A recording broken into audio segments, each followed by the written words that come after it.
Unfinished business. Assalamu alaikum my dear listener. Today here in this video we are talking about the literal as well as contextual meaning of unfinished business. ये एक हमारे पास English language का phrase है जो commonly हम लोग use करते हैं.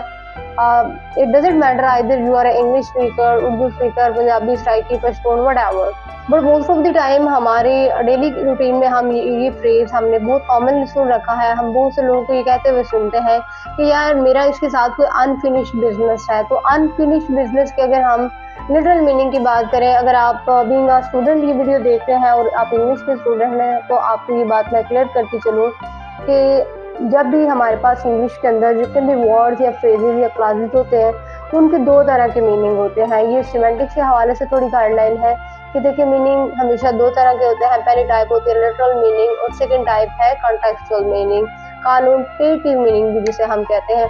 तो अगर ये जो फ्रेज मैंने आपके साथ यूज किया है अनफिनिश्ड बिजनेस, अभी मैंने इसको स्क्रीन पे भी लिख दिया, आप देख सकते हैं. देखिए अनफिनिश्ड बिजनेस के लिटरल मीनिंग तो होते हैं कि नामुकम्मल कारोबार, इसके साथ आपका कोई काम का कारोबार नामुकम्मल लाइक इनकम्प्लीट रह गया. तो so now we are talking about that. But यहाँ पे अगर हम कॉन्टेक्स्ट की बात करें, लाइक अगर हम सिचुएशन के हवाले से बात करें, सिचुएशन के लिहाज से देखा जाए तो देखिए इस पे ये आ जाता है कि कब कौन कहाँ किससे बात कर रहा है. मतलब इस पे ये है कि स्पीकर कौन है और लिसनर कौन है. देखिए इसकी एक छोटी सी एग्जांपल मैं आपके साथ शेयर करना चाहूँगी कि दो लोग आपस में बात करते हैं और वो एक दूसरे उनमें से कोई एक दूसरे को कह देता है कि we will talk about this thing later, कि हम इस हवाले से बाद में बात करेंगे, लेकिन बाद में उस हवाले से उनकी आपस में बात नहीं होती. तो ऐसी सिचुएशन में भी वो सेकंड पर्सन जो है वो कहता है कि यार मेरा इसके साथ जो है कोई अनफिनिश्ड बिजनेस है.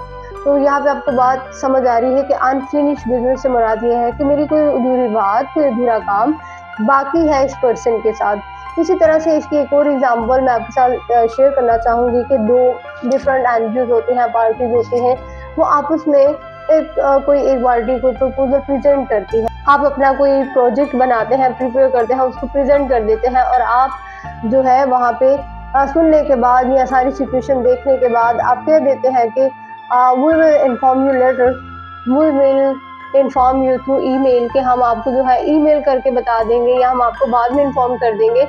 तो यहाँ पे भी वो जो दूसरी पार्टी है वो दोनों में एक इस तरह की सिचुएशन क्रिएट हो जाती है कि जिसमें एक पार्टी को कहना पड़ता है कि हमारा दो पार्टीज की आपस में डीलिंग से रिलेटेड जो है कुछ ना कुछ हमारा कोई ना कोई जो है अनफिनिश्ड बिजनेस बाकी है.